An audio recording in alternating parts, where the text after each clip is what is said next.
ইস্টবেঙ্গল ক্লাবে বুধবার দিন হয়ে গেল পালা বদলের পালা।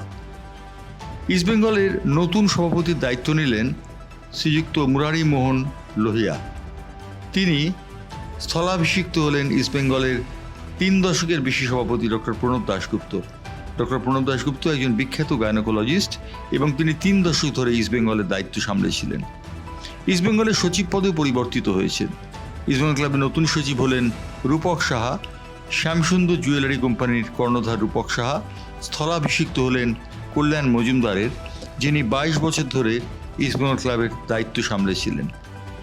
ইস্টবেঙ্গল ক্লাবের কার্যকরী সমিতিতে নতুন অন্তর্ভুক্তি হলো ঝুলন গোস্বামীর। ঝুলন শুধু মেয়ে বলে নয়, ঝুলন একজন মানুষ হিসেবেই এই কমিটিতে এসেছেন বলে ঝুলন জানালেন তার ভাষণে। একই সঙ্গে ঝুলন গোস্বামী ছাড়াও এসেছেন আরও অনেক মানুষ, নতুন নতুন চেহারা, নতুন নতুন মুখ নিয়ে ইস্টবেঙ্গল ক্লাবের কর্মসমিতিতে, এবং ইস্টবেঙ্গল ক্লাব কার্যত ঢেলে সাজানো হয়েছে। ইস্টবেঙ্গল ক্লাবের পেছনে যিনি স্থপতি, সেই দেবব্রত সরকার রফিক নিতু সাংবাদিকদের প্রশ্নের উত্তরে জানালেন নানা কথা। সেই সঙ্গে তিনি জানালেন যে কিছুদিনের মধ্যেই তিনি একটি সাংবাদিক সম্মেলন ডেকে ক্লাবের আর্থিক রূপরেখার বিষয়ে কথা বলবেন। এদিন ইস্টবেঙ্গল ক্লাবের এই সমাবেশে তাজ বেঙ্গল হোটেলে বসেছিল নক্ষত্রের হাট। ছিলেন ক্রীড়া জগতের কর্মকর্তা রাহুল টোডি, ছিলেন আরও অনেক বিশিষ্টজন।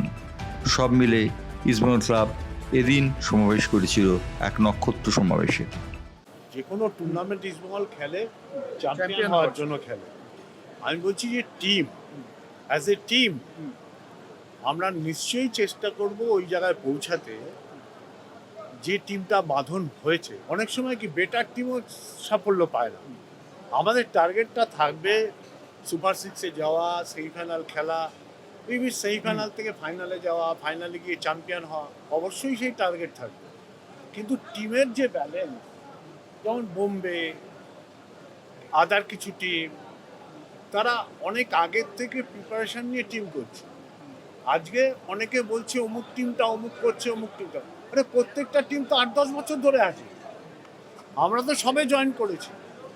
আমাদের পড়শি ক্লাব তো আর একটা ক্লাবের সাথে জয়েন করেছে, তাদের পরিকাঠামো নিয়ে চলছে। তো তাদের তো একটা সংঘবদ্ধ আছেই। আজকে তারা 7-8 বছর ধরে একটা টিম নিয়ে চালাচ্ছে, তো আমরা 3 বছর 4 বছর ধরে করছি। তো আমাদের পরিকাঠামো কিংবা খেলোয়াড়দের ক্ষেত্রে তো একটা পার্থক্য থাকবে। আমরা চেষ্টা করছি সেটাকে মিটিয়ে দেওয়ার। Bureau report, Bangla pulse TV.